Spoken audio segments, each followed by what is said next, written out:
Hey folks, welcome to the DarkHorse podcast. We have for you today a roundtable of some remarkable public intellectuals, many of whom you will know, some of them may be new to you. We have Glenn Loury, who is the Merton P. Stoltz Professor of Economics at Brown University and the host of The Glenn Show on Blogging Heads TV. We have John Wood Jr., who is the National Ambassador of Braver Angels and a contributor at Quillette Magazine. We have Coleman Hughes, who is a fellow at the Manhattan Institute and a contributing editor at City Journal. We have Chloé Valdary, who is the founder of Theory of Enchantment. Thomas Chatterton Williams, who is contributing writer at the New York Times Magazine and a columnist at Harper's. And we have Camille Foster, who is a partner at Freethink and an unindicted co-conspirator at the Fifth Column podcast. And John McWhirter, who is professor of linguistics at Columbia University. Thank you all for joining me. We have quite a situation on our hands here in the U.S. and in the West more generally. And to be honest, I'm not exactly sure how to start this conversation. For one thing, the conversation is obviously in large measure about race, but I don't even feel comfortable asserting what anyone else's race is, and I'm not even sure I know what mine is supposed to be. So forgive me for having invited you here on the basis of having some African ancestry. I believe that fact is sufficient to set the conversation in motion, and at some level that makes me the token white in this conversation. So I guess is that some kind of progress? Technically, Maybe. You also have African ancestry. All of us have entirely African ancestry. Thank you, Chloe. I probably should have said recent African ancestry. And I guess I should ask, recent African ancestry, is it fair to say that, I'm an evolutionary biologist, so recent to me means something like the last 1,000 years. Is it fair to assume that each of you traces your ancestry to Africa in the last 1,000 years? I'm quite sure that mine probably does. Yeah. Okay, fair enough. All right. Now, I should also probably warn you up front that my sense is that we are involved in a renewed racial conflict in the U.S. and that it is very badly cast. And that, in fact, it is a distraction from a much deeper issue, which has to do with long-standing and extensive political corruption, which has frozen citizens out of the well-being that is produced by their labor in our markets, and that we are, in effect, being misled into fighting each other when there is a much more obvious enemy. So, in light of that, I will, at some point during this conversation, want to talk to you about what solution might lead us out of this catastrophe. But before I get to a discussion of Unity 2020 and what it might have to do with our situation, I'm very interested to have a different conversation with you all. In essence, I invited you because I know you all to be incredibly courageous and to be very deep thinkers on many issues, including race. My hope is that one thing will strike people who see this podcast, which is that we have assembled here on our screen an incredible group of courageous public intellectuals who are also African American in part or in whole, however it is that you define yourselves. And that the fact that the African American community, or is it fair for me to say Black? Is that an acceptable term? To me. I prefer it. Yeah. Good. I do too. Yeah. It's the one I grew up with, and it feels right to me as well. That what I know from my own life and from interacting with many of you is that for some reason, and I confess it's a reason I do not know, the Black community has produced more top-flight public intellectuals than any other population I know of. I don't know the cause, but the fact that that is the case is striking, and I hope people will notice and start thinking about what may be going on. One hypothesis is that it has something to do with adversity. I'd be interested to hear what you all think.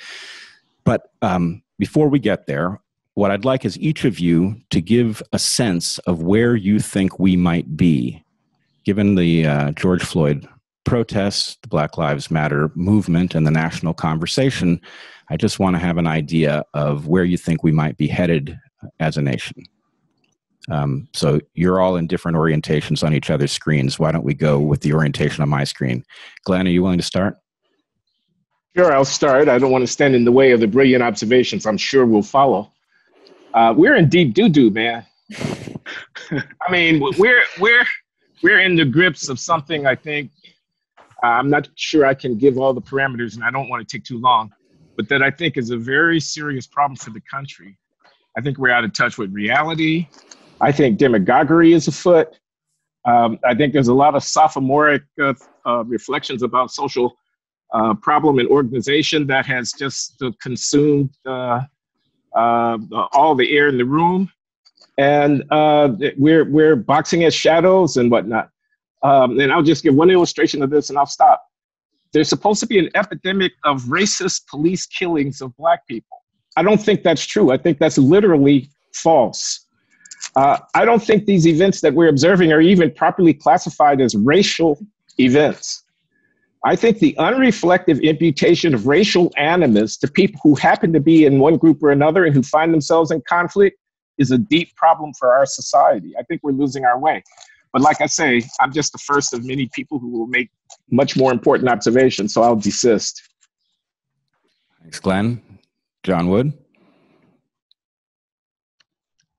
My feeling is that this is, let me go ahead and say something optimistic to try and counterbalance, I think, some of the justifiable pessimism that people may be feeling this moment. I think that this is a moment of extraordinary opportunity and extraordinary danger. And I think that we can focus on the opportunity in a way that calls forth some things that need to happen. Right now, I think there is this zealous pursuit of an ideological victory in favor of a certain version of social justice, which is calling for the sort of vast condemnation of the white supremacist state. It gives the impression that America is irredeemable because its whiteness is something that imbues it with a certain guilt that can only be removed through a sort of mass atonement and capitulation to a series of demands. My feeling is that America is not a fundamentally racist nation, but that Black America faces problems that are complex and systemic. Both of these things can be true at the same time. And I think that a moment like this is a moment in which the nation is paying greater attention to the plight of Black America. And if that happens in a way to where those energies can be diverted towards sensitive listening and an appreciation of the nuances that govern our reality, then we can make the space for genuine progress to occur. But we have to move past the demagoguery and the demonization that has characterized the conversation so far and that is so heavily invested in this sort of tribal vilifying of certain groups. If we can get past that, then we can use the attention of the moment to actually break through to something better. Great. Coleman, you're up. Yeah, so I think we face many serious problems as a country. Foremost at this moment is the fact that policing is a difficult job. And we have, the way the police are structured often doesn't provide incentives for police to be at their best. We face tricky problems. We face problems that are much harder than I think would be suggested if you listen to the dominant rhetoric coming out of the left-wing activist movement right now. We live in a country with more guns than people, where when police pull someone over, they have to some extent rational fear that the person might have a pistol hidden in the glove compartment. And certain police officers deal with that as well as it could possibly be dealt with, and other police officers are horrible at their jobs. But that's a uniquely American situation because of how much of a gun country we are. It's a situation that there is no pat or easy solution to. And I think I'm more optimistic about the prospect of never seeing a George Floyd or Tony Timpa like incident again, where a cop just has his knee on someone's neck or upper back and essentially kills them in that way. I think it's possible to come to a place where we never see an incident or almost never see an incident like that. I'm not at all optimistic about getting to a place where we never see an unarmed American of any particular race getting shot by a cop. But the problem is, I think, the media has prepared Black people to think of this kind of event as something that only or overwhelmingly happens to Black people, and therefore to react as if our people are being hunted by selectively omitting all the cases where this happens to white people. And I see lots of what seem like purely symbolic fake solutions to these problems being offered. Reparations, how does that help police brutality? Hiring more Black people in C-suite positions at corporations, where's the link between that and fixing broken public schools? So I see lots of fake solutions being offered to real problems, and that worries me because they appear in people's minds to be real solutions. Great. Thomas? Hi, yeah. Well, to pick up on where Coleman left off, I actually do think that some sort of reparations might go a long way towards or healing some of the divisions in our society. I start from the premise that race isn't real, but racism is, and that a specific group of people that have been in this country since the collision of Europe and Africa 400 some odd years ago happened, have been failed by their government in this specific geography, and that a lot of the kind of inequality could be fixed with some type of solution that I don't have right now to go off the top of my head with, but that the idea of reparations might do something towards helping racial division.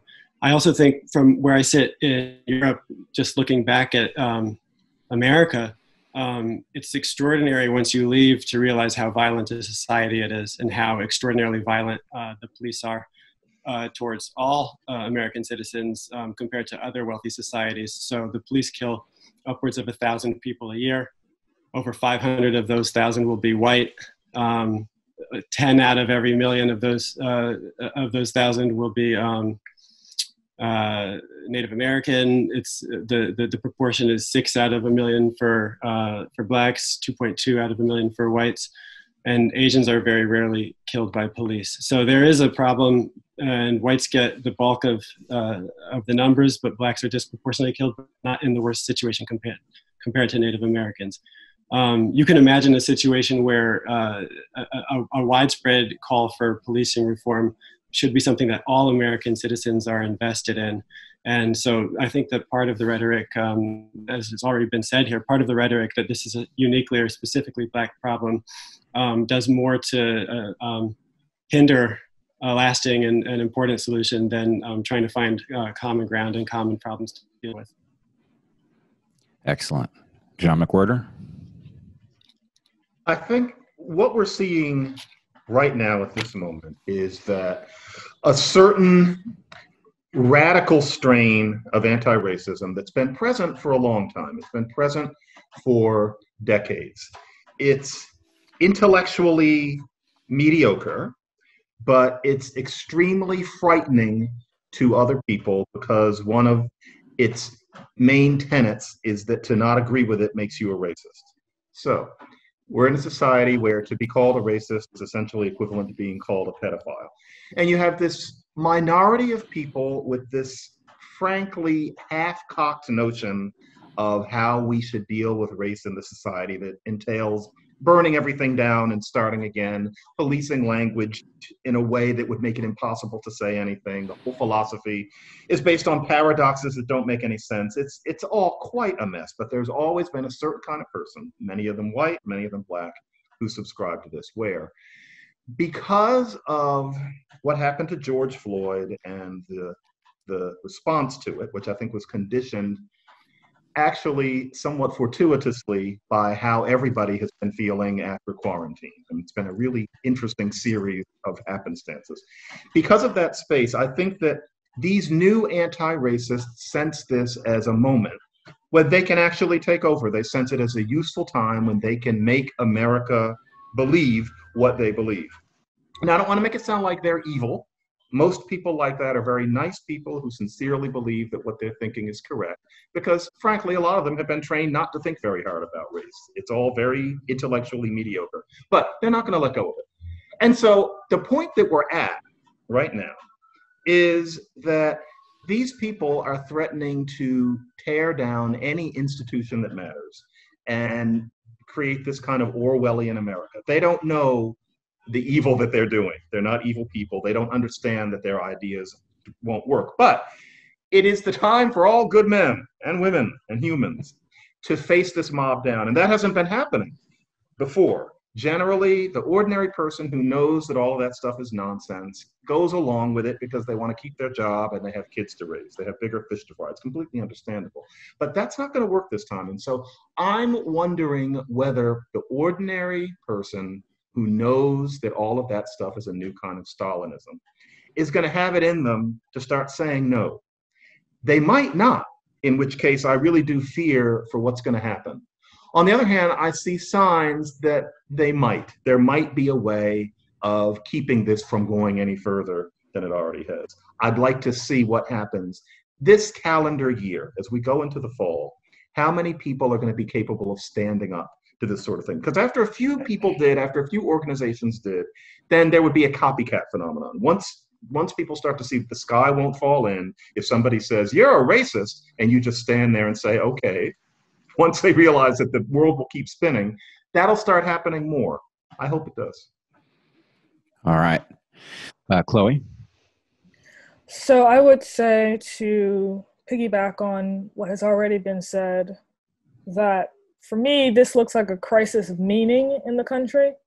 So I think that we are, as citizens, increasingly atomized and isolated, both socially, certainly due to COVID-19, but we've been isolated prior to that.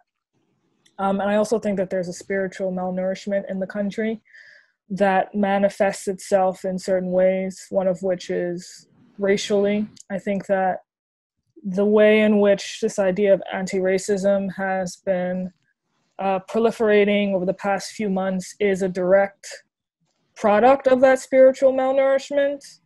And so without addressing that issue, we will continue to have these issues pop up every so often.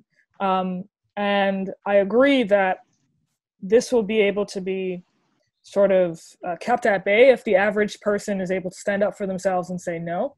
But I'm not sure if the average person actually has that fortitude and that confidence to do so.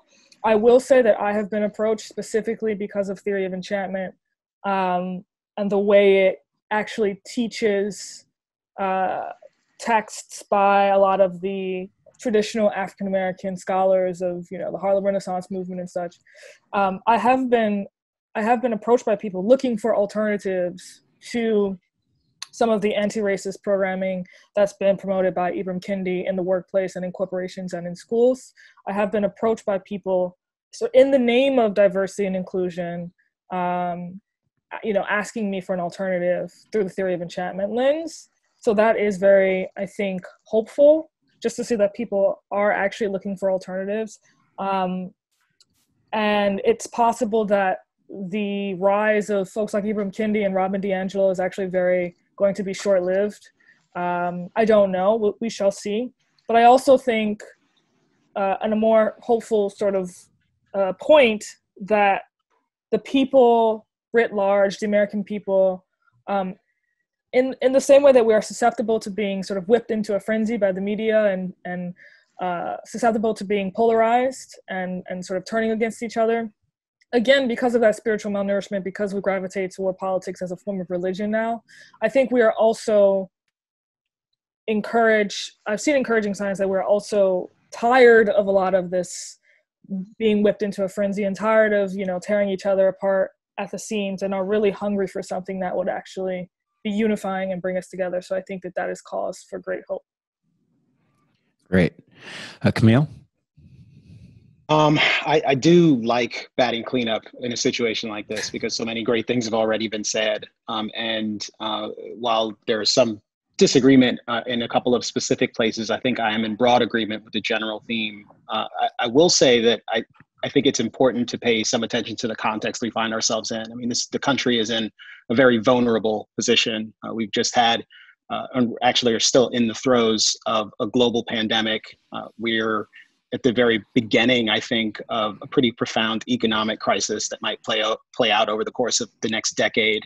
And the specific manifestations of concern, like the waves of it, the paroxysms of it, are important. But interestingly, I don't know that race is so central to it. It's a piece of this conversation, but it isn't all of it, just as policing is a piece of the conversation, but it isn't all of it. We've seen ourselves sort of careen from a place where people are particularly concerned about an imagined genocide against all Black people, to tearing down statues and monuments, to reallocation of wealth, to the inculcation of these new ideas, like the notion that individuality itself is somehow a retrograde notion that should be condemned. And that we should be instituting new corrective curriculums in our workplaces and in our schools to try and introduce new ways of thinking. A lot of those tendencies, the interest in sort of re-education and realignment, it'd be one thing if they were happening under normal circumstances. I think the fact that they're happening under these extraordinary circumstances makes the circumstance all the more disconcerting. So I do think it's important to have these conversations about race and identity. I think it's important to engage on conversations about structural racism and, yes, historic injustices that have perpetuated certain kinds of inequality. But I also think it's important not to lose sight of that broader context and the degree to which rectifying any one of those problems probably doesn't get us out of the bind that we find ourselves in. Great. All right. So I want to tell you a little bit about how I'm seeing this and what I think we might do about it, in particular, right here in this conversation, or at least starting there. So my sense is that race is simultaneously central, and for a good reason, and a distraction. And that is confusing us because you can sort of see one version of the story in which race has somehow been artificially elevated, and another version of the story in which it's the problem that has to be solved. And by dodging back and forth between those two perspectives, you don't get anywhere. There are several things I heard you all say. Coleman was talking about false solutions in particular, and I think I said to John McWhorter in the podcast I did with him that I believe we have an overarching problem, which has to do with the absence of leaders. And maybe it's not even the absence of leaders. It's the conversion of the idea of leadership into the idea of influencer. And influencer, to me, is a very much weaker position. And so I know that I'm looking at a screen full of people that are capable of leadership at every level. Right? You're capable of understanding what a leader must do. You're capable of marshaling the courage necessary to do it well. But the roles you are playing are ones in which the people who actually need your insight are functioning in the role of consumer rather than citizen, and that this is just an unhealthy dynamic. So what I'm hoping is to figure out how we can restore leadership to the place in our minds that it should exist, and then figure out how to populate it with people who can handle the responsibility. And my guess would be we have the ability to do something here. We can all say things that many will resonate with about race and it's being a distraction, or it's being a key problem that has to be addressed once and for all. But the other thing we could do is we could steer the ship directly into the storm, right? By demonstrating that it is possible to take all of the features of the conversation of race that people are afraid to have, and they are afraid that if those pieces of the conversation are raised, that the conversation will go out of control, and modeling that, in fact, we can do it well, and that the result of that conversation is not itself frightening, that we might be able to indicate to people that there is a way out of this, which is really the question John McWhorter was asking. What will happen? Are we going to see people figuring out how to stand up, or aren't we? And if we don't, then what Glenn said is right. We're in very serious trouble. So are you willing to steer the ship into the storm and deal with the hardest questions about race and just let the chips fall where they may? Yes, let me suggest 3 questions. Good. Welfare, affirmative action, and crime. I'll be succinct. Reparations is a terrible idea. Mobilizing $1 trillion through the politics of the state on behalf of a program of racially defined redistribution is a terrible idea. Very bad for the country. South Africa-like categorization of its citizens, very bad for Black people. Sapping us of the possibility of dignity. It won't solve the problem. The issue here is differences in the capacity to generate wealth. If you don't address it, any wealth disparity will reemerge even if you reshuffle the deck. It's a terrible idea. Welfare of the 60s and 70s destroyed the Black family. Welfare of the 20s and 30s will destroy Black dignity. Affirmative action. It's a fraud. Black people have not penetrated the venture capital industry, the code writing industry in Silicon Valley or whatever it is, because not enough Black people have exhibited the skills necessary to succeed at those tasks. The old idea of mid-20th century that Black people are being kept out by animus, bias, and discrimination is false. Development of African-American people lags. Affirmative action is a Band-Aid. Crime. The reason that you have so many incidents is because there are so many Black people breaking the law. The police are operating in these cities, as Coleman suggested, in the face of a reality, an outsized level of violence committed by Black people against each other. If we can't be honest about that, school to prison pipeline, mass incarceration is systemic discrimination, if we cannot be honest about what's happening in our communities, African-American communities, with the violent criminal behavior that makes life unlivable for most of the people there, we're not going to get anywhere. So could we begin this deep dive by being honest about welfare, honest about affirmative action, and honest about crime? I want to go deeper than that. I hear what you said, and it's not that I disagree with any of it, but I also think it's not the root. The question is, why is there disproportionate crime? And I would argue that we have a systemic problem that is not fundamentally about race, but the race problem that we genuinely have plays into this economic disparity problem in a way that those who have not reached the bottom rung of the ladder, of course, more likely to engage in crime. It's what anybody would do, right? If you don't have legitimate opportunities, you will... I'm sorry, Brett.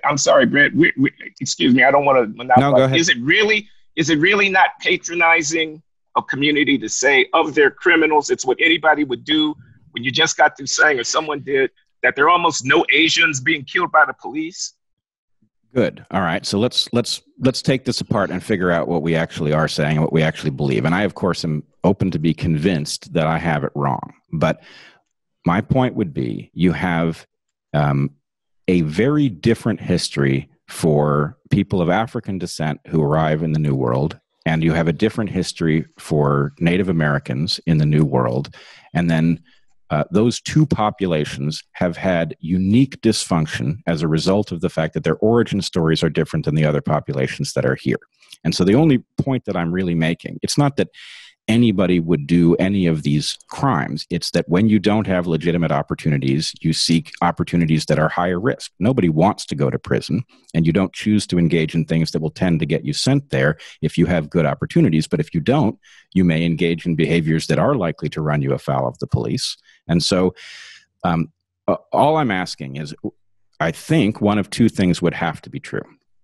Either there's something about the Black population that is more prone to be criminal, or there's something causal that results in that population ending up in that category more frequently. And I believe strongly it's likely to be the latter. I've seen no evidence that this is endogenous. Brett, I think all of that is true, but I think you're missing one part. And if we're talking about deep dive, this is deep and it's very hard to quantify. And it's partly why many people refuse to think about it, which is that there's a cultural issue, and it's not about Black culture going back centuries. It's not about Black culture even going back 50 years ago.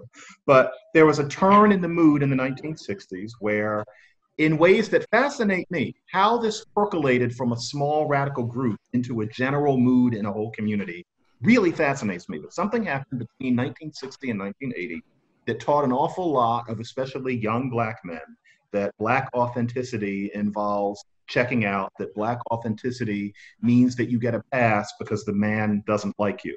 And as vague as that sounds, the difference between Black culture in 1970 and Black culture in 1950, even among the poorest, is stark and unmistakable. Something happened.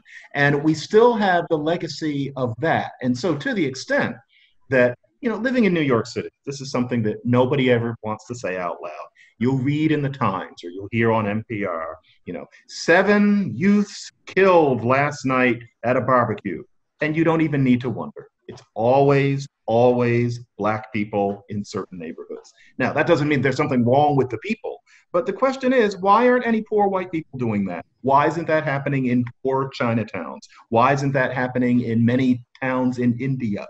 Poverty alone doesn't explain that. It's partly what came to be seen as normal in the wake of the Black power mood, and also the expansion of welfare with Black people in mind starting in 1966, which was pernicious for family relations, although nobody knew that's what was going to happen at the time. So I think you're right.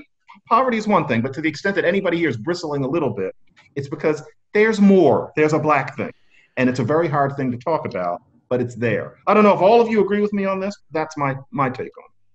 I'd like to offer an analysis of this period. I think that, and by the way, I'm going to say all this with a great deal of humility because there are several people on this call who are going to know more about specific aspects of what I'm going to lay out here than I do. But this is my sense, and it is up for correction. I think that John McW, as opposed to John W. here, is right to pin our attention to the couple of decades that followed after the end of the civil rights movement, the 70s and the 80s.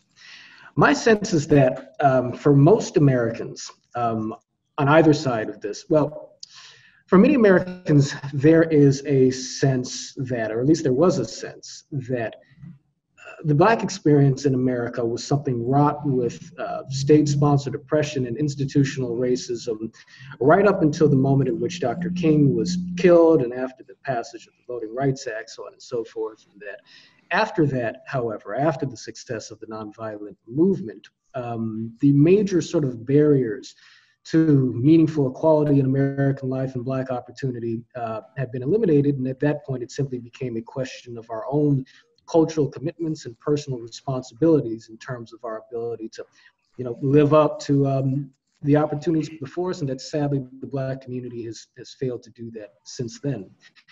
On the other hand, you have this other narrative that says that racism went underground. It wound up being baked into the operations of our institutions and our systems, but it remained just as pernicious, and the white American majority remained just as committed to it. And so now we have to pull the structures of society down to get at the rotted sort of marrow of that. And that's the narrative that you see proliferating on the left. I think that there is truth enough in these perspectives to arrive at some clarity at what really happened, but it's very complicated in my view. This is how I look at it. In the 1960s, you had a number of things happen that set the cultural and the structural sort of preconditions for the sort of development of a Black culture that wound up becoming self-destructive in many ways that it was not self-destructive before, but that has to be seen in its interrelationship with structural aspects of American society. So to go down some examples, hopefully quickly, economically speaking, I live in Los Angeles, Southern California. Blacks used to dominate the agricultural sector and the service sectors in California, and I suspect other parts of the country. With the Great Society program and the opening up of immigration policy, what they called chain migration, right? You had many immigrants coming from Latin America in particular, who came in and dominated in the agricultural and the service sectors, thus pushing African Americans out. At the same period of time, you had manufacturing opportunities begin to go overseas to places like China and elsewhere in the late 60s going into the 70s. You had many working class opportunities for African Americans begin to contract. That's point number one. Point number two, the advent of the Great Society program, the welfare programs. The great victory of welfare in the Great Society was that it eliminated hunger for a good many people, right? The Heritage Foundation would concede that point. It was successful in that way. What it did not do was provide an avenue for social mobility. It provided some discretionary income to African Americans as economic opportunities were contracting, point number two. Point number three, and it also became a disincentive for family formation. And that's a very important thing. Disincentivizing two-parent households because you get more benefits when you're a single parent. Point number three, eventually, as we move past the assassinations of major Black leaders, you have as we go into the 70s and certainly into the 80s, the advent of heroin, the advent of crack cocaine, and a drug-based economy that winds up being serviced by gangs that initially arise to replace the sort of Black militant leadership of the community who saw themselves as defending the community against rogue police officers, but wind up becoming the distributors of highly profitable narcotics in a way that in the absence of economic opportunity and social mobility, but in the presence of discretionary income and systematic policies that are already undermining family formation in the Black community, become an economic center in the Black community that is self-poisoning and pushing of this substance in a way that further decimates the Black family, further decimates Black men, but that also restructures much of the cultural foundations of the community. And that emerges in interaction with the police response to that epidemic.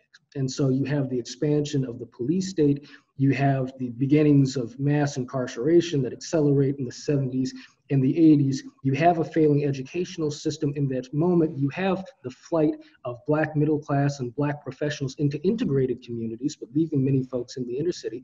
All of this is the immediate ancestor to the anger and the vitriol we see erupting out of Black America right now, but that nobody is able to positively identify for what it is. It really is a cluster of systemic forces interacting with our culture in a way that has pinned us into self-destructive behavior. And the most anybody can say about this is that, well, this is systemic white supremacy in action, or on the other hand, this is just Black people not living up to what they should be doing for themselves.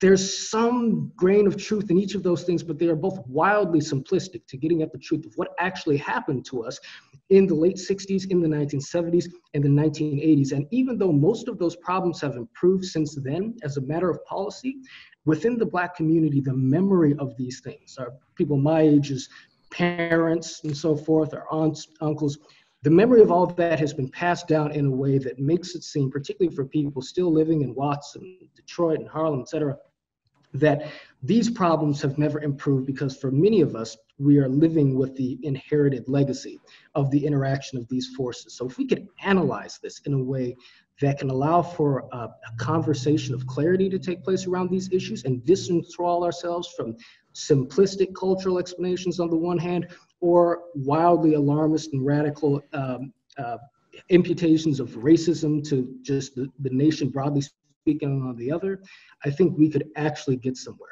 But may I make a suggestion? A comprehensive frame for this, yes. I would like to make a suggestion about how to do that. I have watched this debate unfold between people who are focused on personal responsibility and people who are focused on systemic causes, and I find a great deal of truth in both of them. But I think we haven't gone back far enough in history in order to understand what's really going on. And when I mentioned the special origin story for people of African descent in the New World and for Native Americans, The point has everything to do with what John McWhorter was saying with respect to culture, which is, in both these cases, you had a systematic disruption of inherited culture and a replacement of that inherited culture with something that was full of malware. In other words, designed to serve the population that did the installing. And so, in some sense, we are dealing with the outgrowths of that do not manifest simply as white supremacy as it is now defined in the minds of white people, but it does leave people with the impression that the structure itself is unfair. And so I really don't want to dominate the conversation. We've got a ton of intellectual firepower here and many different perspectives, but I want to point out one way in which this unfolds. Why is there a cultural problem in Black America? In part, it has to do with something several of you have identified, which is a glorification of violence, which has something to do with the absence of fathers, which has a hell of a lot to do with the rate of imprisonment. So I just want to point out to you, I never hear this said by anybody else. It's a biological demographic fact. If you take men out of a population, it disempowers women in negotiations and mating and dating. Men who have lots of sexual opportunity because they're in high demand are hard to pin down. So they don't play the role of father, which means that to the extent that fathers are necessary to address questions of why you should restrain violent impulses, for example, their absence then manifests as increasingly violent crime, which goes to explain some of the patterns that several of you have mentioned about an increased propensity for Blacks to kill each other. So what I don't understand is why we aren't having that discussion, right? Something causes incarceration of Black men, and that has a bunch of predictable effects. It's very straightforward. All right. Can I say something? Yeah. I think, what I've noticed talking to friends about this issue is that it has become a kind of political chip that is used sometimes cynically. So, homicide is the leading cause of death for Black men in their 20s and even their early 30s. That's not true of Hispanics, whites, Asians. That's a central problem. It's I'm fairly sure I could persuade someone that it's one of the biggest problems facing the country, a problem that we should have a national movement to solve. There's a difference between raising that issue on its own as something one should care about in itself and raising it as a reason to dismiss the arguments that Black Lives Matter is making. And I think when it's raised in that second way, people just stonewall the conversation fully. That said, even when you raise it on its own, people still stonewall it, which is very depressing. But I do think we have to be, the issues obviously are related in certain key ways, but I think there should just be a conversation in itself about the first order and second order consequences of crime, not just for the victims, but for the cycle of poverty and unemployment that it causes, disinvestment, any issue that, almost every issue that you will be tempted to care about related to poverty is made worse by crime, and sometimes mainly caused by crime. So there's that. And the second thing I wanted to say is that sometimes I feel that these questions are posed backwards. So people ask, why is there such a big difference in crime between Blacks and whites, for example? Or why do Black people commit so much crime? And I want to just insert, Steven Pinker's thesis in a book that I admire greatly, which is The Better Angels of Our Nature, which is about the enormous decline in violence over the past several hundred years of human history. And his thesis is basically that the question you should ask is not why does a certain group of people commit so much crime, but why do low crime populations commit so little crime? Because it could just be true that the natural state for members of our species is for young men to get together in groups and be ready for violence. There's nothing in human history that says that behavior is so pathological that it needs a special explanation. Really what needs to be explained is the fact that we now have societies where young men don't behave that way. And as for crime disparities, if you look in the early 20th century and compare how much crime Irish immigrants were committing compared to Norwegian and Swedish immigrants, you find disparities every bit as large as between blacks and whites today. If you look at the crime disparities between Southern whites and Northern whites, to this day, it's rather large. So what I want to say is there's nothing strange or cosmically unusual about two groups of people with very different histories, different cultures, different circumstances, committing very different levels of crime. And I'm in a way, it's the wrong question to ask to get to the bottom of why it is, unless, of course, you're solution oriented, which I am. I'm very curious about how we can lower crime rates, violent crime rates, and I'm dismayed that that conversation is either only used as a way of dismissing police violence or just seen as synonymous with racism. And we're going to keep seeing all of these problems play out until until the end of time, unless we address that central problem. Great. I know there are several others of you who are wanting to jump in. Just like to make a couple points. The first is that I certainly agree with what John McWhorter was saying about culture. I mean, John's first book, Losing the Race, was really influential in my own thinking when I wrote my first book about the ways in which ideas of Black authenticity can be tied up with ideas of street authenticity. And I want to tie that into saying that Glenn is one of the most compelling arguers that I have ever come in contact with. And so I hesitate to disagree with him, but I do think that there are ways in which a conversation around reparations would make a lot of sense and would not be demeaning or have anything to do with anything like blood or skin or what we think of as race, but would have to do with a specific population that suffered a specific harm in a specific society. So I don't want to beat that drum again, but it's not about repairing Black people. It certainly has nothing to do with repairing an immigrant of Nigerian origin or Jamaican origin. It has to do with a specific set of people who can trace themselves back to American slavery and have been identified and haven't passed out of Blackness. It can be identified on official documents as having been Black. Those people, usually you can find people that are still walking around who have been harmed in certain ways by government policies, whether it be redlining in their neighborhoods or what have you, employment opportunities. It's pretty straightforward to me that might not solve all of the dynamics that John was talking about, which are the ways in which oppressed people can find themselves contributing to their own oppression through their own choices, but I think that it certainly couldn't be worse than doing nothing. I'd like to add something to that, if I may. I agree with Thomas's last point. I actually shared I had a conversation with a man whose full name I forget, but he goes by Sandy, who wrote a book about reparations specifically for the descendants of slaves. It would not apply to those who were simply part of the African diaspora. You would have to prove that you actually identified as African American for the past 12 years. It would not be in the form of giving out cash, for example. It would come in the form of giving out trusts and actually set up in a way so as to generate wealth in the Black community.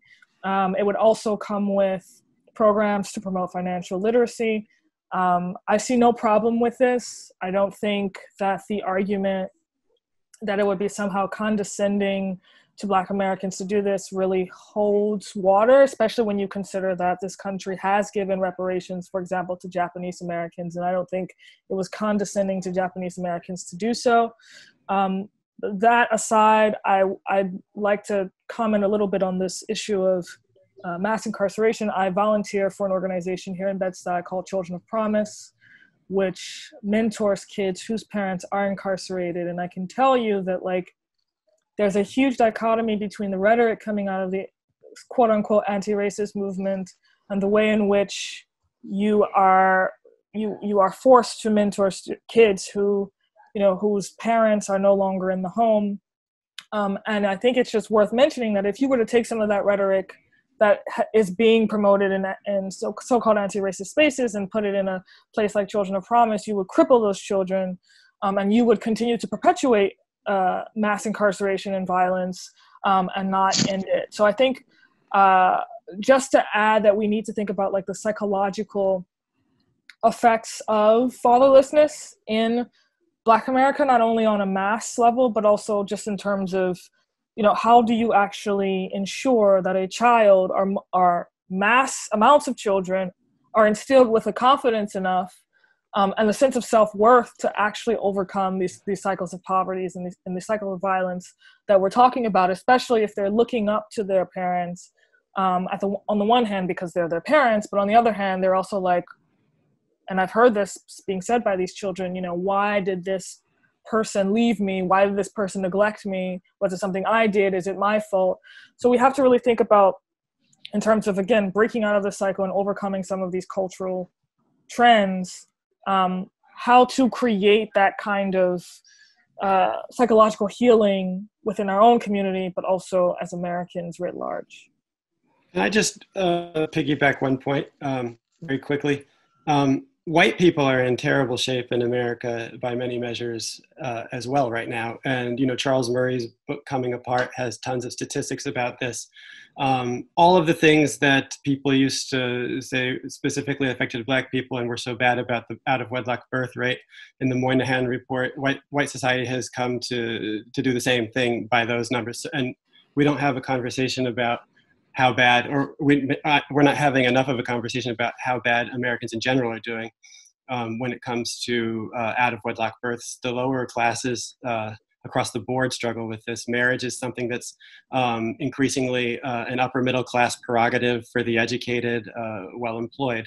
I mean, I'm as much of a critic of self-defeating culture as anyone. Let's not pretend these are uniquely Black problems. America looks crazy from the standpoint of many other wealthy societies.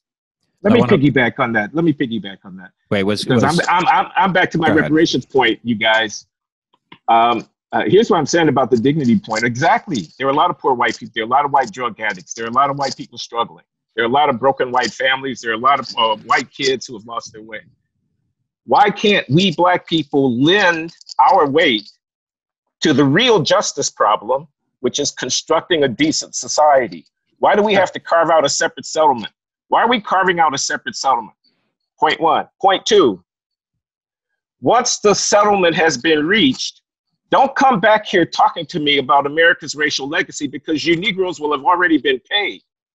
You take a sacred obligation, rectify the consequences of our history. You commodify it into a chit. And I don't care what number you put on the chit, then you discharge the obligation by passing the chit across the table. That is the wrong kind of politics for America and for Black America. I still disagree. I don't think it's a zero-sum game when it comes to again. And I raised the issue of the Japanese Americans. I don't understand the argument that it is somehow an insult to the dignity, or it was somehow an insult to the dignity of Japanese Americans to give them reparations for a wrong that was done that was state sanctioned. And I don't see why that necessarily has to be. Cases are completely different. Completely different cases. It wasn't merely state sanctioned. It was actual state action. And I think that makes it fundamentally different. It's also the case that for the most part, we're talking about reparations that were paid to specific people for a specific injury perpetuated by the state. It's certainly true that slavery and various other sort of egregious things that have happened to Black people, in some instances, you do have the state that's the actor. With Jim Crow, it's the state that's the actor. But I don't know that permitting the existence of an institution like chattel slavery, for example, which is older than writing, is something that it really sort of fits the same bill. But I'll take it a step further. I think there's a fundamental principle that is perhaps somewhat undermined by taking culpability and making it something that is intergenerational, and taking even the injury and making it something that is intergenerational. Like the notion of rule of law is something that is not merely a good goal or even a sufficient goal. It is a pretty extraordinary thing that has evaded most people throughout most of history. And to the extent that instituting some regime of rewarding people for things that have happened to their ancestors on account of their being Black, essentially, I think that that might actually impair that fabric. And I know one thing I would say while I've got the mic for a moment is I suspect there are people who will watch a conversation like this and will immediately think that, oh, these are the folks who talk about culture as the fundamental problem. It's certainly the case that there are many unenlightened conversations that take place around these issues. Lots of thoughtless people who invoke culture as a response and just talk about Black on Black crime in a sort of flippant way. It's certainly not what's happening here. I think the vast majority of the conversation that is happening in this country now, with the ascendancy of the anti-racist movement, tends to focus narrowly and specifically on these structural problems. The fact that the folks in this particular conversation are interested in the complexity of the origin of those problems and the complexity of what's required to actually address those problems, whether or not we agree on the appropriateness of reparations as part of that solution, I think is very, very telling and important. And that is what's happening here, as opposed to a sort of flippant emphasis on culture.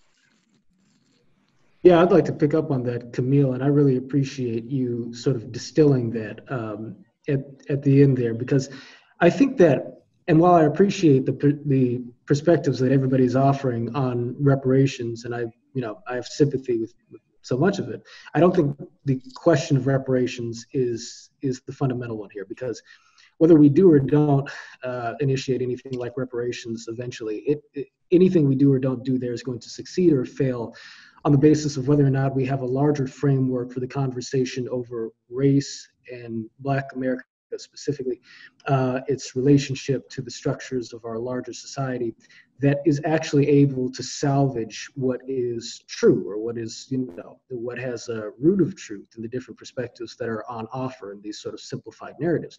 The question is can we, on this call and folks like us, can we help build out a frame that actually captures all of that in a way that can sort of emerge as a coherent narrative? That's point number one. Point number two is, how are we able to grow that frame, that narrative within, the larger American conversation and within the internal conversation in Black America, where the social sort of volition towards, a particular type of activism is gained momentum at an incredible pace for reasons that are understandable. I think that a frame such as that needs to sort of find a way to reconcile sort of the proper or the real relationship that exists between three things, I think. One is the role of culture in society and human populations generally, but certainly in Black America. Two is the interaction between culture and structure. And three, it's the interaction between structure and culture, but the variable of whiteness, right? Because that is something that people are looking at as a tangible sort of thing here. What is the relationship between these things? My sense, again, is that culture is sort of the fundamental question within Black America, but that interacts with a pattern, a history of systemic evolution that achieves a sort of critical formation in the 70s and the 80s, I think. And that because of a longer arc of history, and the way in which that history has moved, you have a lot of people who look at whiteness as having animated this sort of perverse kind of evolution of those systems. Precisely as you come out of the 60s, during a period of time where from another lens, looking at the cultural impact of Martin Luther King Jr., the nonviolent movement, the integration of the integration of our popular culture, changes that took place in the South and the evangelical community, America became visibly less racist in terms of how we presented ourselves to the world, and really the reality of the evolution of racial attitudes in the minds of the majority of Americans coming out from that period of time.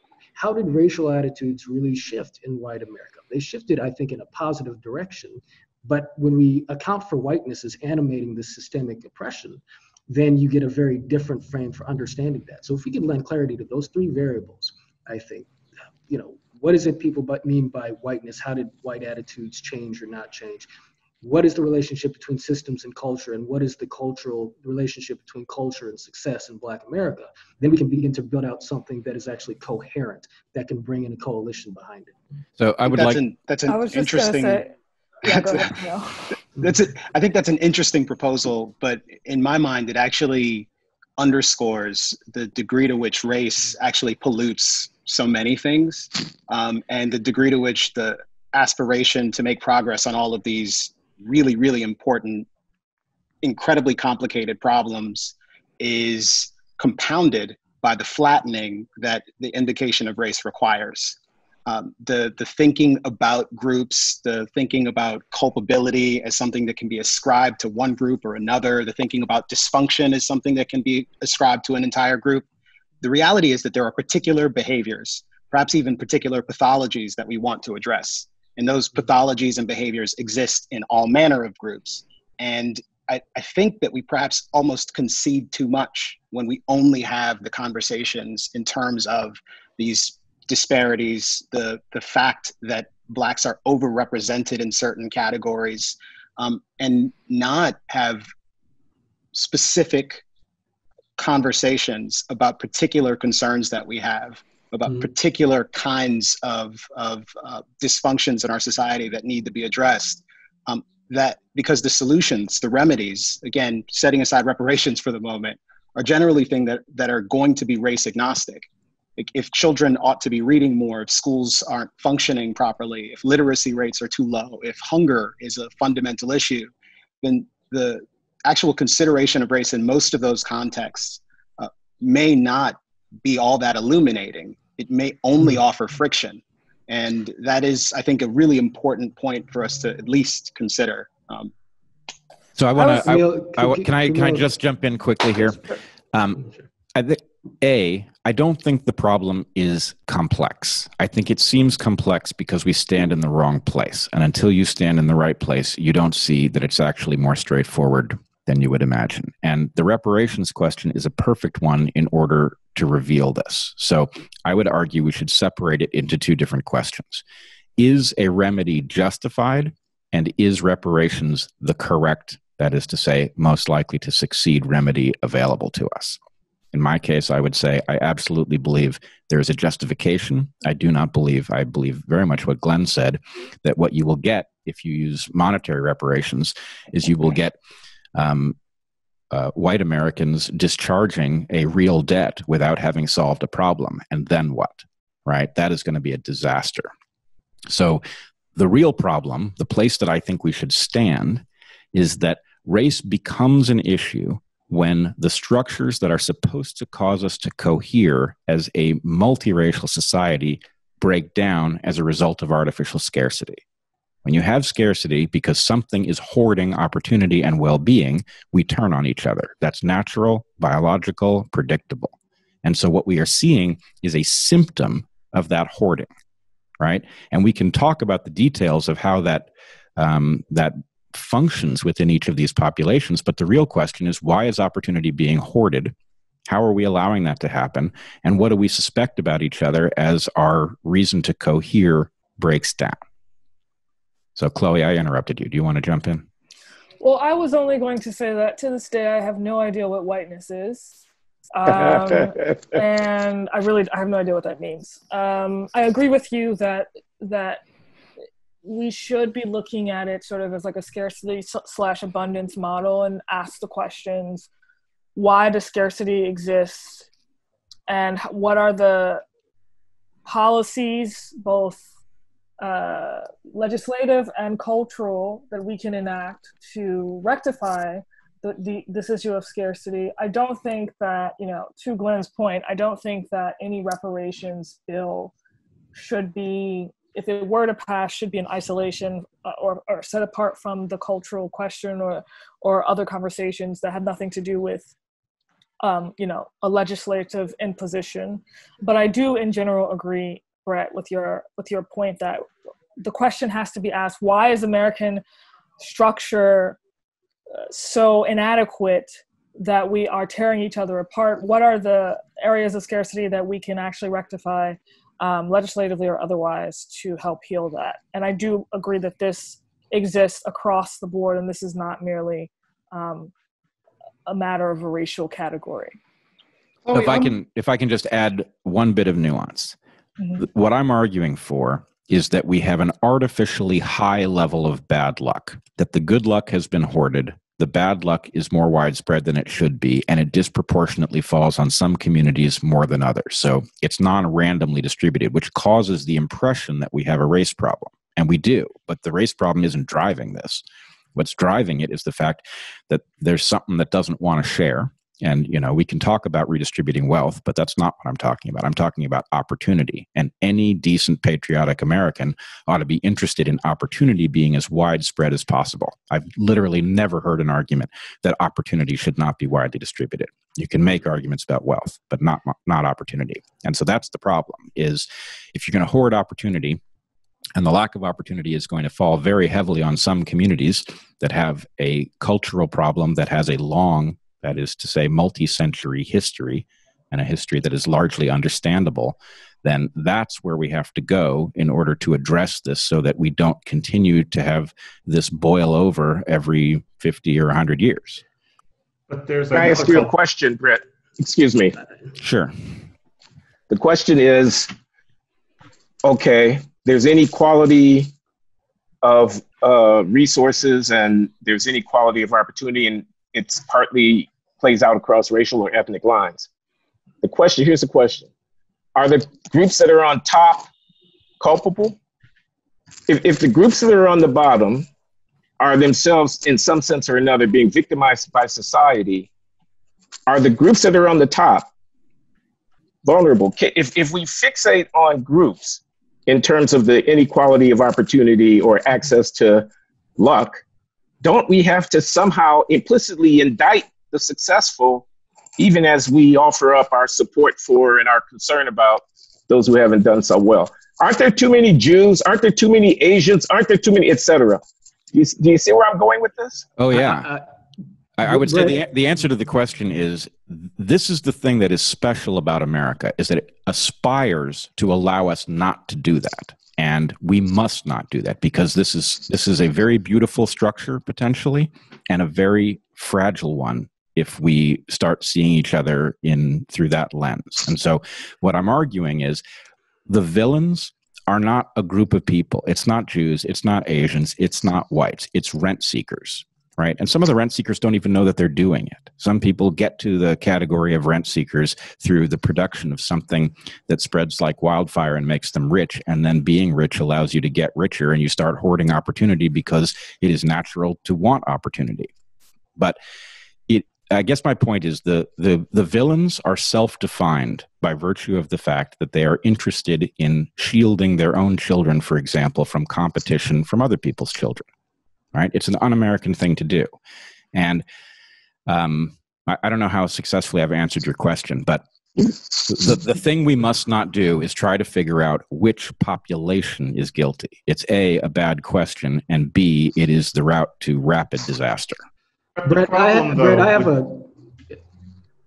this is that, I'm going to be really quick, is that let's say that you are correct in this analysis. And I really mean, let's say that you're correct. The problem is that the people who talk about this the most and with the most authority are highly unlikely to have that clinical a view of this sort of thing, because there's a different cultural problem, which is that the American intelligentsia is complicit with encouraging the Black segment of that intelligentsia to have a noble victim complex. The idea is that being a victim is the bedrock of your identity. It's what makes you interesting. It's what makes you special. And so that means that even if the opportunity here were offered, and Chloé, I'm with you to an extent on reparations. I get it. I see it as, there's very similar to the Japanese case. My feelings always been reparations happened before and not too much happened, but I could get on board with the idea that we do it again. But the problem is that the kinds of people who talk about racism, other than a very few, wouldn't be placated by the racism. If opportunities were granted, they would see it as their responsibility to pretend nothing significant happened. And what I mean is simply that I'm going to pick somebody because she's in the news a lot lately and because she really gets around. I'm not choosing her because I think she's ridiculous. I'm just choosing her. If reparations were granted, think about Nicole Hannah-Jones on a podcast or on a TV show. Think about her general demeanor, which is that of being a warrior against a major tort that has been leveled, a major injustice that's been leveled against her culture. Think of her facial expression, and I'm not making fun of it, but that facial expression that she often has, which is kind of similar to mine, actually, represents something. Would it change? Would it change? Can you imagine somebody interviewing her in, say, 5 years after reparations happened, with her having a different facial expression? And because this is going to seem like I'm attacking a woman, I will say the same thing about Ta-Nehisi Coates. Think about his facial expression in interviews. The facial expression, there's a reason you can't imagine it ever changing.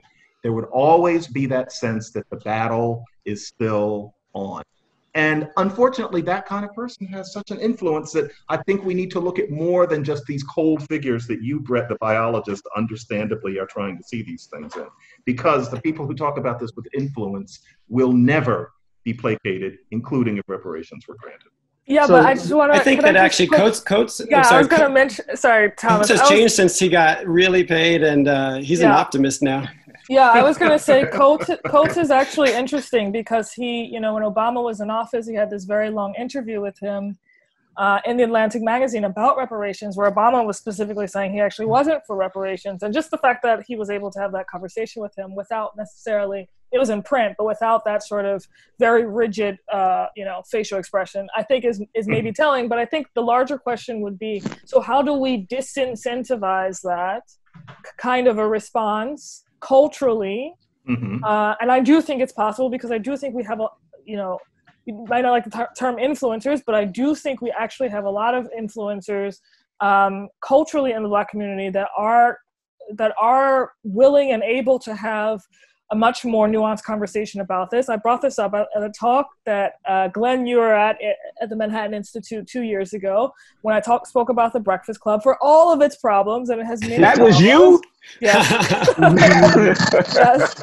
There are serious conversations of the caliber that we're having right now from influential folks in the Black community that talk about the problems with our culture, that talk about the proliferation of violence, that talk about the proliferation of incarceration as caused by us. And so this idea that there is just none of that happening and that we can't somehow incentivize that, I just think is not laid out by the facts. So again, my question, and I agree with you, John, but my question would be then, how do we disincentivize that from happening? And maybe Camille, I saw you shaking your head, maybe you don't think it's possible. But I do, but I would love to hear you guys' thoughts on that. Yeah, I mean, Chloé is asking the right question. That is the question that highlights the limitation of the conversation that we've been having up to the moment. Bret, I think that your frame about the hoarding of opportunity being a major, major part of what leads to the cultural and other issues that we're seeing, I think that's spot on. And I feel like that overlaps with my analysis and the analysis that others are giving here. But I think that the communicative potential of that analysis is only made viable if it is deployed within a larger context that begins to sort of address the kind of intercultural and internal cultural conversations that are already taking place, right? Because Glenn and John, in different ways, you guys are both sort of highlighting the fact that the empirical arguments are just not enough, right? And so if we're going to talk about what does a solution look like for moving the community forward, it can't be a conversation strictly over what the material solutions are. What is the best version of reparations? Should we do reparations X, Y, and Z kind of way? It has to be a conversation that actually joins with the narrative currents that are flowing out of the Black community and other parts of society at present. The reason I mentioned the idea of whiteness is not to amplify an already sort of somewhat toxic kind of concept in the term that in the way in which that idea is sort of engaged. It is rather to sort of set the stage for a conversation that allows us to understand that the good news in American life is that people generally have gotten less racist over time. And we can look at that and lift up that truth in a way that perhaps can set the stage for some sort of reconciliation here. But the other part that has to be acknowledged is the fact that this systemic, the reality of systemic problems, even if, and I myself don't prefer the idea of it being, I don't like the phrase institutional racism. I don't prefer it. I don't prefer the phrase white supremacy, but to acknowledge the fact that there are systemic problems that are interacting with the legacy of racism, even as Americans in general have become less racist over time. It sets the stage for us to have an intelligent policy-based conversation while also being able to arrive potentially at some deeper sort of reconciliation in terms of our personal communal feelings across these cultural divides of black and white, left and right, and the ways in which they interact. And so I want to mention a book.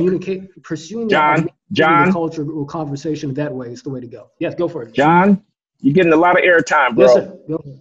Okay. No. So I'm going to be very concise. Everybody should read this book. Everybody should read Rogers Brubaker, Ethnicity Without Groups. He's a theoretical sociologist. It's an obscure book. It's theoretical sociology. Here's his argument. What's his first name?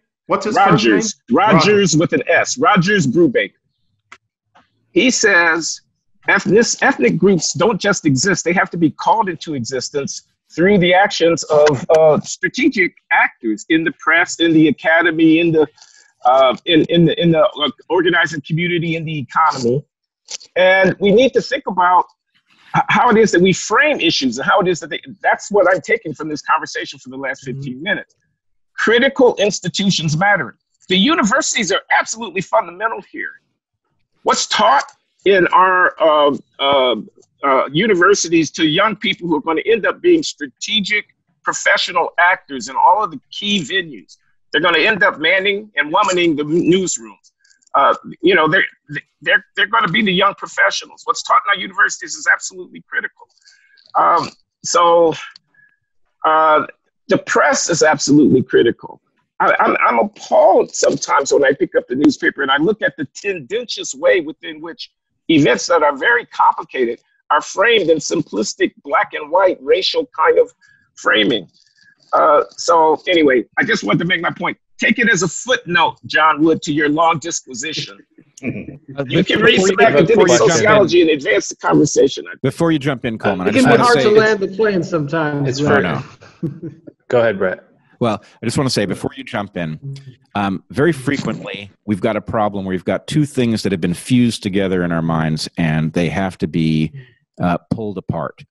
In this case, is it the pointy-headed intellectual discussion that needs to be had, or is it the visceral narrative thing? Obviously, it's both. You've got to figure out what's actually going on, but the only way it's going to reach anybody is if you get it into poetry or music or narrative or something like this, which is obviously Chloe's specialty. So anyway, I'm not arguing that let's get this intellectually right and then share the good news because nobody's going to listen. But if we can get it intellectually right and then figure out how to say it so that people understand actually there's hope down some road other than attacking the nuclear family and taking apart STEM and all of this other nonsense, then, maybe we can go in a good direction. All right, Coleman. Brett? Yeah. Brett, I'm curious how you know it's the case that our racial tensions are caused by as you put it, artificial scarcity. And the implication being if there were more opportunity, our racial tensions would lessen. I'm not convinced of that. I think it might be too optimistic. How do you know that? Well, this phone call is a pretty good demonstration. All right. We're doing all right. But so is the New York Times op-ed page. So are all the college-educated black activist class that is at the forefront of the misunderstandings on this issue. No. That's not what I mean by doing all right. I mean that we are reaching each other, hearing each other, making points, concessions, all of the things that are necessary for people to collaborate in a non-race first way. But let me flip the thing on its head because here's what's really... understand. Okay. Let me just... I'm going to go the analytical route for a second. Until the last 5 minutes of history, there was only lineage against lineage competition, right? People competed with each other on the basis of who was related to whom. There is another mechanism that unfolds, which is a collaboration based on reciprocity, right? Where one puts aside relatedness and collaborates based on the fact that it is profitable to both parties to engage in collaboration. Now, that has ancient roots, but at the level of the scale of nations, in general, you have a closely related population inside of a border, and it may compete with a different population across some other border, or sometimes they're within one border, and you'll end up with a genocide every now and again. But a structure that attempts to stabilize our collaborative instincts with each other and sideline our lineage-level relatedness questions is novel. What we know is that it can work, because the best moments in our history, it has worked. And in fact, you can see that moments of productivity are ones in which we actually make progress on this front. And then you get a contraction, and suddenly we're at each other's throats. So all I'm getting at is the scarcity in this case is artificial. We know that there's plenty being generated, and we know that it's being very badly distributed. And if we're careful, we know that it isn't just the wealth that's badly distributed, that it's actually the opportunity. And in part, you're watching what we're calling the anti-racist movement attack many of the solutions. This is a conspicuous tell, right? The idea that you would attack the nuclear family when having two parents is actually known to be a very positive factor in terms of pointing kids in the right direction. The fact that it is attacking academic study, the fact that it is attacking science, all of these things are an indicator that in some sense it is declaring that it has given up on the structures that work rather than trying to acquire those structures for populations that need them. So did I successfully answer your question, or did I just muddle it? Not really. I mean, I agree with many of the points you made, but what I'm looking for is this seems like a very interesting hypothesis to me, which is that what we think are racial tensions are actually caused by something totally different. It's something I've actually heard a lot of activists say, that they want us to fight each other because if we're fighting each other, then we're not fighting them, where them is defined as the 1%. It's something actually a lot of Marxists think. They think a lot of the racial issues are actually just class issues in disguise, and if we solve the former, the latter will at minimum be lessened. And I'm curious whether it's true. Have we looked at the past 100 years of history and seen that when race relations are worst, it's always during economic downturns, or that have we done a rigorous, this is a kind of thing that sounds like it might be true, but it also just might not be true. So I'm looking for the rigorous evidence. So first of all, if we can take this out of the American context for a second and actually take it out of the Black context as well, think about anti-Semitism. Right? Anti-Semitism is a recurrent theme in history. Why? Have you ever heard an explanation? From Thomas Sowell, his middleman minority, that people don't understand what they bring economically and resent them. It was pretty persuasive to me, but I haven't studied it rigorously. Well, here would be my argument. I think his argument is right, but that there's a deeper level. And the deeper level is this. Jews live as part of a diaspora. It means that we're a minority population inside the borders of other nations. And when times are good, people collaborate with us. When times are bad, they find an excuse to eliminate us or to steal stuff from us. Not because there's any justification for this, but because it creates growth for the population in a position to do the stealing. And the population that's in a position to do the stealing is the majority population by its very nature. So all I'm getting at is when times are good, one can afford to collaborate because it's not a zero-sum game. It's a positive-sum game. As things go into zero-sum or worse, negative-sum, you can actually create the appearance of growth to one population by robbing a different one. And in some sense, what's going on in the U.S. is that the Black population is continually being robbed, right? And so the thing that I'm having trouble with is I'm watching this movement, and it is motivated by something that I think is very, very real, but it has misdiagnosed it. And because it's misdiagnosed it, it's about to botch the policy level. And in fact, it's going to botch the policy level in a way it's going to take down the entire experiment, rather than doing something that would positively address the real issue that has caused the anger, which obviously has a racial nature, but isn't entirely racial, right? People are suffering in a very general way. So Again, I feel like I haven't perfectly answered your question. I don't want to take up too much time, but the Federal Reserve recently, I think last year, did its economic well-being report. It polls Americans and asks them, "Are you doing better financially than your parents?" And something like 70% of Black people answered that question yes, and that percentage was higher than for whites. And I feel I'm not sure I buy the idea that I think this is its own problem, is what I'm saying. I think it's a problem that's generated by ideas, by social media, by, selected by coverage bias, covering certain instances and not others. But I fear that your analysis might be too optimistic in pinning it as a consequence of this other problem. Well, here's a very quick thing, Brett. Yep. I would have to agree with Coleman here in that I suggest a heuristic. I say this all the time on the Glenn show, but I think this is important. Whatever you're trying to come up with about the race problem, whatever analysis you're trying, you have to always keep in mind this very simple thing. Every summer in big cities across the United States, Black teenagers and 20-somethings start killing each other in alarmingly high numbers over nothing at all. Now, whatever explanation you have based on the economy or opportunity or who has more of the chips, the question has to be, why that? Because I don't think anybody would say, I don't think you would say that those boys are killing one another because they don't have enough to eat, because they're not making as much as their dad. There's something more going on. And it's not to say that these are pathological individuals. There are reasons for this. It's a tragedy, and you want them to stop this. But what's going on, among many other things, is that. And so your analysis has to cover that.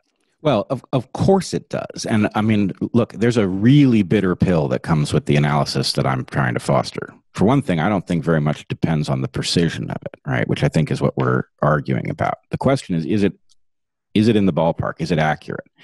The problem is that so much of this is deep enough that the solution is not quick. There is nothing that you could deliver that would solve this in less than a generation.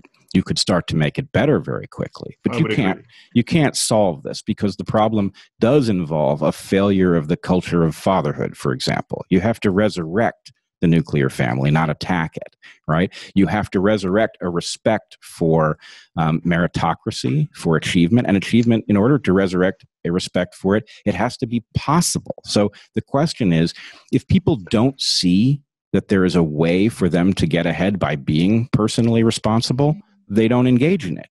And so there has to be something to shoot for. And you might see it and still not do it, though. That's true too. That's quite true. Is it your position, Brett, that there is not a sufficiently meritocratic system in place today? When you talk about this deficit of opportunity, is it a function of just lower productivity during the period that we find ourselves living in?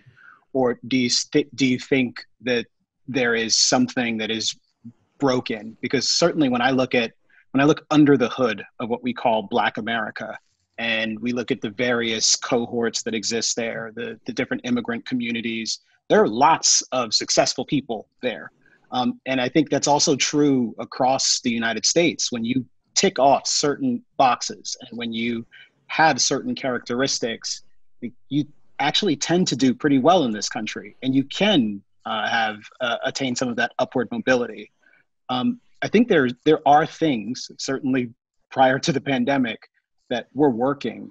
There are other things that weren't working. And one concern that I have is the degree to which we imagine that we can engineer the better political systems that will give us better societal outcomes. And I think a lot of the political fixes, like the affirmative ones that we often imagine putting into place to try and uplift people out of poverty and to better distribute opportunity, like they tend to fail in ways that are pretty profound and for reasons we don't understand, because the mechanisms that actually allow us to create prosperity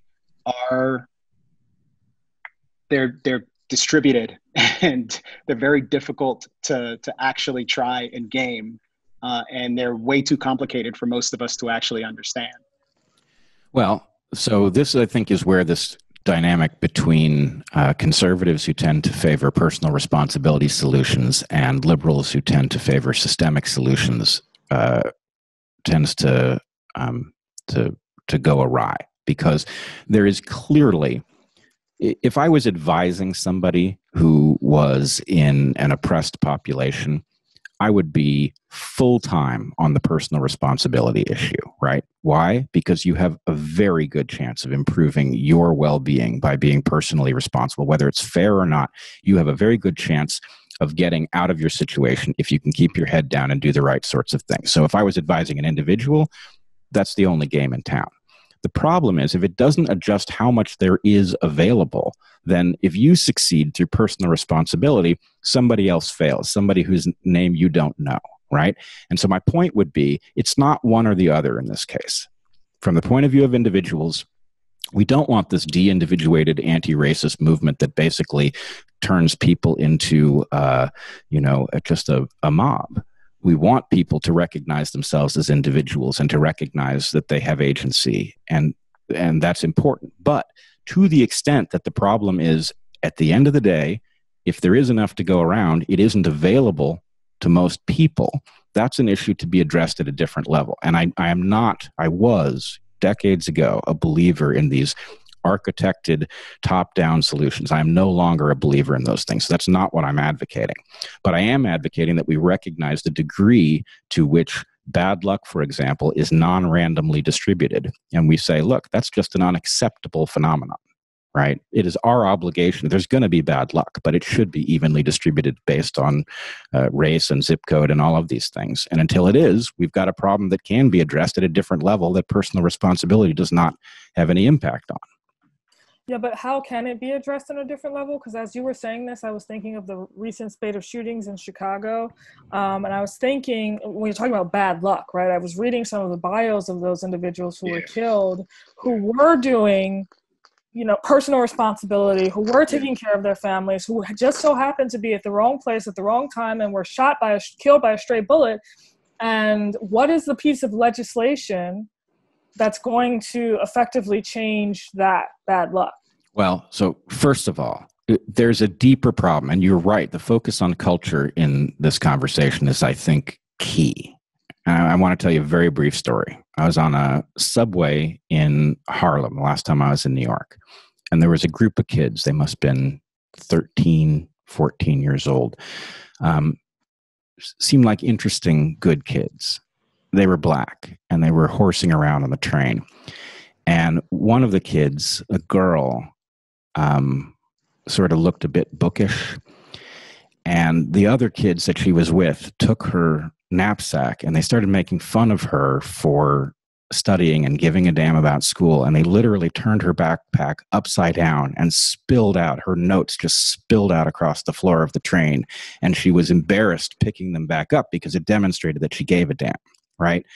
That's a deep problem, right? That's a serious problem, because it means that even somebody who is interested in the kinds of things that would allow them to deploy personal responsibility and lift themselves up by their bootstraps faces something else, which is that if other people around you don't have the same capacity, they may even resent your doing it.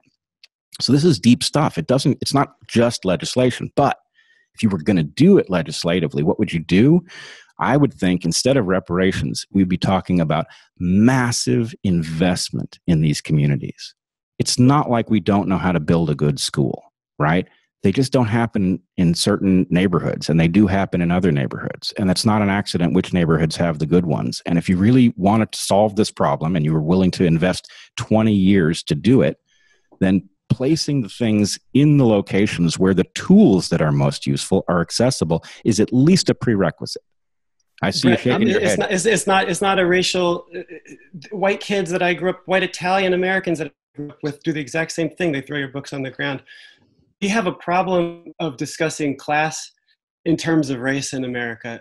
This is not inherently black behavior. I know. This is.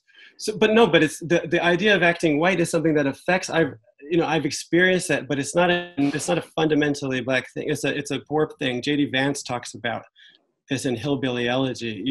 We need to find a language that this was we have to find a language that doesn't occlude the problem by this kind of hocus pocus talk of race. I hope you don't think that that's what I'm saying. It happened that the kids I was looking at on this train were black, but that's not what I'm saying at all. And in fact, I think what I said earlier in the conversation is that as soon as we start seeing these things as racial, we lose sight of what's actually going on, and we default into this ancestral mode.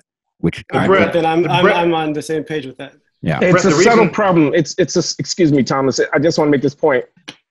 It's a network phenomenon. It's about individuals embedded within a social structure of interpersonal contact. Now, those tend to be racial, given racial identification and racial organization of society. They're not intrinsically racial, but they are, in their manifestation, de facto, often racial.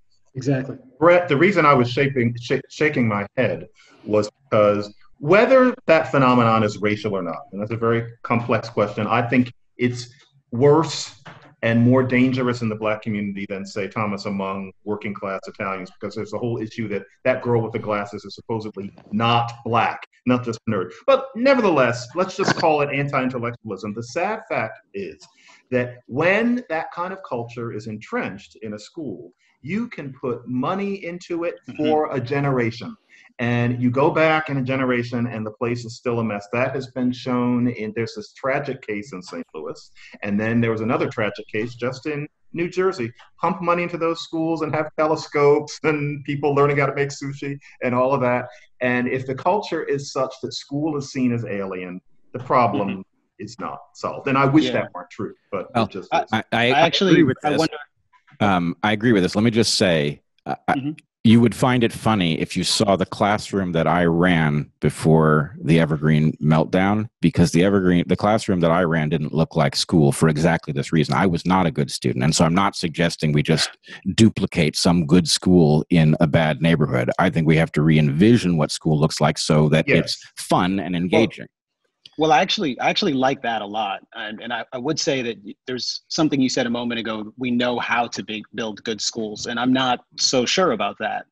We know where some good schools are. We know what the qualities of those good schools are. But those schools tend to fit in particular contexts. They fit the particular, they have cultivated a culture over time, perhaps some mechanisms for inculcating that culture within the professor, the leadership, and the students themselves. They're complex, and the actual mechanisms that get us to better institutions are likely to be the same things that get us to better goods and services. It's probably greater competition. It's probably greater choice in the context of education, and it is most certainly an environment that encourages innovation, which is something that we have not seen in K through 12 education or in higher education. Neither one of these things has changed materially in the past 100-odd years. And with K through 12 in particular, it's not even like the material that we're teaching is much different. Yet we still see falling test scores in certain contexts for whole swaths of the population. And we still have these incredibly inefficient circumstances where we used to anyways fill classrooms with 30 kids, give them textbooks and sometimes laptops and calculators. And it's not terribly different than the way it's worked over the course of the past century anyplace else in America. And I do think that we need to break that old model and find new ways of educating students. But I also think that this process is hard, and it is likely to be something that needs to actually grow organically in order to work. Last point on this is that it is very clear to me that the most beneficial thing that's happened to any student who's been trapped or who ran the risk of being trapped in an underperforming school over the past 30, 40 years is the advent of school choice and the charter school movement. And we need more programs like that to actually improve their circumstances. And here again, we're having a narrow specific conversation about a particular aspect of, the problems that are often thrown in to this bucket of things that are viewed as the challenges facing Black America, or the repercussions of structural racism in this country. And I just think that those conversations tend to be a lot more productive, and they tend to yield a lot more in the way of remedies. And I I'm at least a little bit pessimistic about the broader sort of global projects to try and create a new language for us to talk about these things. And as much as I engage in some of the intellectual aspect of this routinely, I do think that it's the practical mantras, it's the simple slogans that end up getting it done. It's Martin Luther King's assertion that he has a dream, and the specific idea in that dream being that we would all be judged by the content of our character. Like, that resonates with people, that has legs. And I think that is, to the extent you're uncomfortable with the current moment and the wave of anti-racism and the degree to which it essentializes us, you're uncomfortable with it because of that idea, that piece of software that travels really, really well. Well, I'm not sure what you mean I'm uncomfortable with. I'm concerned that we are about to uninvent America, and that the horror that will replace it is something that ought to frighten us all. But I agree with you completely about what you said about school. What I should have said is we know how to make better schools. We don't know how to make good schools, and it's very important that we figure it out, and it should look radically different. But can I say something, Brett? Just quickly. I'm struck by the contrast. So there are two big areas of public service provision which have massive impacts on Black communities: policing and education, both of which are unionized, both of which are provided by public employees, and so forth and so on, and both of which, it could be argued, have failed the community. Look at the discourse within the community about the failure of public institutions to measure up to the needs of the people. With respect to police, we've got defund the police. We've got throwing bricks at cops. We've got what we've got. We've got Black Lives Matter. With respect to education, you have the left of center politics implacably opposed to doing what Camille Foster just said needed to be done, to fighting to the last man to keep it from happening. Now, my point is not about them. I expect them to defend their interests. My point is about us. Where's the criticism of that for people who think that Black lives matter? Can you say what exactly the criticism, what is that in that sentence? That is the failure of conventional public educational services being provided to Black people to convey to them the opportunity in this life to which they are entitled. So this is why... Which can be remedied, Camille suggests, by expanding educational choice, which policy is implacably opposed by the Democratic Party. So I believe the problem is both parties, that the parties have effectively got a stranglehold on power, right? And that stranglehold on power means that policy does not serve the public, and it hasn't for decades. So this is why I started where I did. I believe if you are to get anywhere, if Camille is right about what the solution actually looks like, then what you need is a governmental structure that actually gives a damn what the consequences of its behavior are, rather than parties that are cynically pointing us at each other so that we don't notice the corruption that they're involved in. That, I really think, is ultimately the only route out of this, because if we let the parties continue to play their role, they're going to start a race war. I mean, very predictably. That may be true, but you don't mean to be saying that the Democrats and the Republicans stand in the same place vis-a-vis school choice. No. Because that's not true. No, I think the Democrats are basically cynically toying with partnering with this so-called anti-racist movement, and that is going to back whites against the wall and cause them to start seeing things racially in a way that they haven't in more than a generation, and that the net result of those two phenomena is that we are going to be headed to a conflict that nobody knows the way out of. And what's more, unlike our first Civil War, there's not even a geographic description of a solution. Right? I'm not sure about that, though, because you have quite a lot of whites that are no longer interested or exhausted in their own identity who are not going to be taking up that war. So it gets a lot more complicated than white versus Black. I agree it's more complicated, but do you see a way that it ends acceptably? I mean, you have a well-armed rural white population that is now correctly understanding that it is being targeted by a mob that claims it's guilty of all sorts of things that it actually isn't guilty of yet, and threatening to redistribute the opportunity that it has. It's a catastrophe unfolding in slow motion. Although the segment of the population that is so well armed, generally speaking, is probably not the same segment of the population that is enjoying all manner of privileges and opportunity. That's exactly what I'm saying. The people who are the rent seekers, who I believe are the self-defined villains here, the rent seekers would rather that we fight each other. They would rather that people of average means, both white and black and every other description, that we fight each other and that we not notice where the opportunity actually went. That's the game. And I hear the argument, and I understand the what you're advancing. I do wonder though, like I don't have to suppose any kind of cynical or sinister motive on the part of the lawmakers in Detroit who've continually failed the people who've elected them to office to try to improve their circumstances over the course of the last 50 or 60 years. And it's possible they've even instituted policies that people want there to the best of their ability. And those policies might still fail. I don't know that most people have a very good sense of what works and what's likely to yield the best outcomes. I'm not certain that, democratic outcomes are even necessarily going to give you the best outcomes. I think a lot of people would like to see someone take all of the money and give it to the schools and engineer a good outcome.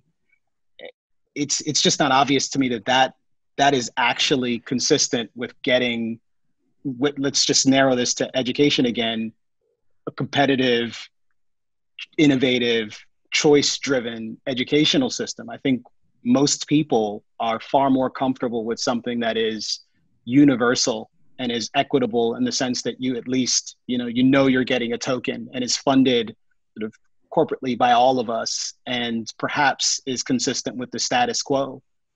I don't think you're hearing what I'm saying yet. I don't think the Democrats have the solution. I think they've gone stark raving mad, right? But I do know that the way you would discover the solution is you would have to eliminate the conflicts of interest and then have a discussion in which the proposal that you're making is on the table and it's defended in terms that are, analytical. So it is necessary to eliminate the corruption in order to figure out how much we know about what to do and to discover that which we don't yet know. So that's really my point, is it's the corruption that is causing the problem. And until we deal with that one, we don't know how much solution making is readily possible. I'm sorry to interrupt, but are we thinking of concluding soon? Because I only allowed 2 hours for this. I think we have to do that. Do people have 5 more minutes? Yeah, I do. Just, I want to very briefly say, I said St. Louis, I meant Kansas City, for anybody who wants to check up on that case. Thanks for the correction. So how should we use the last 5 minutes? I can talk about corruption and what I think we should do, or we can continue the discussion and you guys can wrap up what you've heard and what you think it means. I just want to add to support what Camille just said. I'm not sure that the corruption is merely top down in the sense that it could be that we, the citizens, we don't have this internal feeling of actually fulfilling our duty as citizens and holding our politicians' feet to the fire. And so that plays a prominent role in terms of stopping the corruption that you are referring to, Bret. And that's not something that's easily solved. Who's up? Yeah, in my mind, the cultural question in terms of the larger narrative question really is what's key. I mean, Camille mentioned Dr. King, the simple principle of us being judged by the contents of our character, but King engaged in a larger narrative project that challenged both the narrative coming from the racist establishment, but also the narrative coming from the militant establishment of the civil rights movement, and basically the whole spectrum of dehumanizing perspectives in a way that shifted the conversation in America, but bore fruit in the actual cultural lives of Americans, left, right, and center, black, right, etc. To me, that is the key question. That is the key project. And that's what I'd hope folks on this call would focus on. Great. Who's next?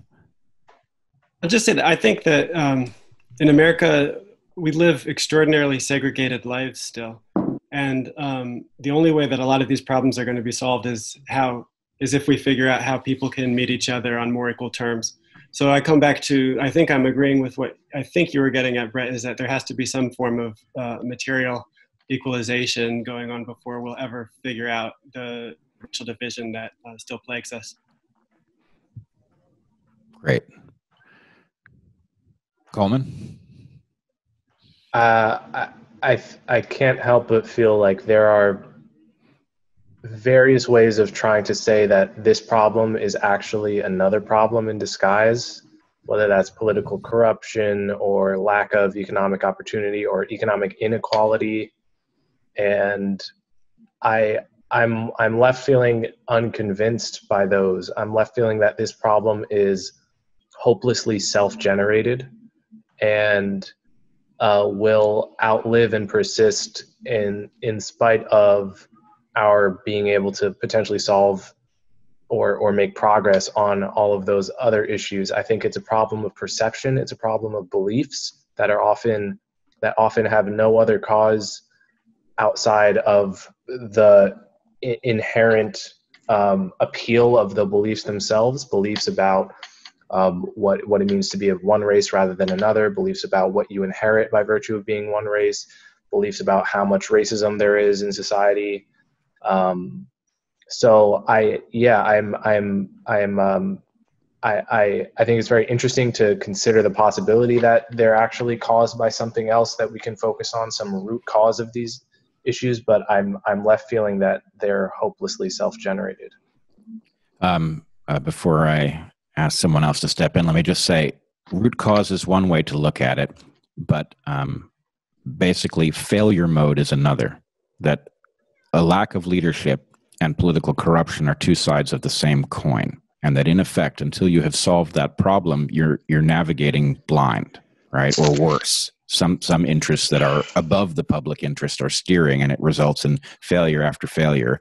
And so I hear your hopelessness, but what I want to convince you of is, to the extent that somebody has hooked up the controls in the control room backwards, solving that one thing actually immediately has downstream consequences that are very positive. I want to identify with Coleman, and I'm not sure I agree with you, Bret. And here's why, and I'll be very concise. Shut down STEM. Okay? So the problem here is an intellectual identity problem. It's not a resource problem. It's not people being poor. Who are the people who are saying shut down STEM? They're graduate students in biochemistry at Stanford. There are some of the most privileged people of color on the planet. Their beef, like the beef of every newsroom that has a plurality of African-American journalists who will fire an editor if he runs the wrong op-ed piece, is up here. It's not in their belly, it's in their heads. They have the wrong ideas. I don't think at the end of the day, materialism is going to get us to where we need to go. I would have to agree with Glenn. And, Glenn and I sometimes do that and sometimes don't. But here, yes, I think that this question is not primarily about resources, and that's what makes it so damn hard. Because I think modernity and diversity bring with them unusual frames of mind that I think psychology and sociology are just beginning to catch up with. There are ways of thinking that seem counterintuitive from the outside. And yeah, we have to think of, for example, the affluent black kid at Stanford who's saying shut down STEM. They're not hungry. They haven't been denied anything. It's an ideology. It's a peculiar, self-serving, comfortable, and destructive ideology that you wouldn't think a group of human beings would embrace unless you think about the fact that it can only often emerge when resources are distributed relatively equitably. That's the challenge that we have. These are very, very modern people. They are, but I would just point out, shut down STEM, which was particularly galling and frightening, is not organic. It is a demonstration of power. Getting people to say shut down STEM, getting scientific establishments to say shut down STEM was a demonstration of the amazing power of this movement. And you can't necessarily assume that the people who are saying it because they believe STEM doesn't work. They're saying it because they're serving they're trying to get out of the way of a mob, or they're wrong-headed and they're trying to serve that movement. And so they're saying things that make no sense. But I guess what I would wrap up with is I would just say, look, I have moments of hopelessness too. And I do see a problem that's going to be very difficult to solve. However, the ability to think clearly without conflicts of interest is a prerequisite to solving it. It's not sufficient, but it is necessary. And so I would urge you all to consider, what do we lose? If we solve the corruption problem and it turns out not to be sufficient, we have lost nothing because we're headed for a disaster anyway. If we solve the corruption problem and it turns out that it is causing us to be unable to think about what good solutions might be, what they would look like, unable to innovate, as Camille said, then we potentially have a bright future ahead of us. So I would just say, I hear your doubts, I share them, but holy hell, we're headed for very, very dangerous waters, and we might as well do the one thing that makes obvious sense, which is restore our ability to think without conflicts of interest. Yeah.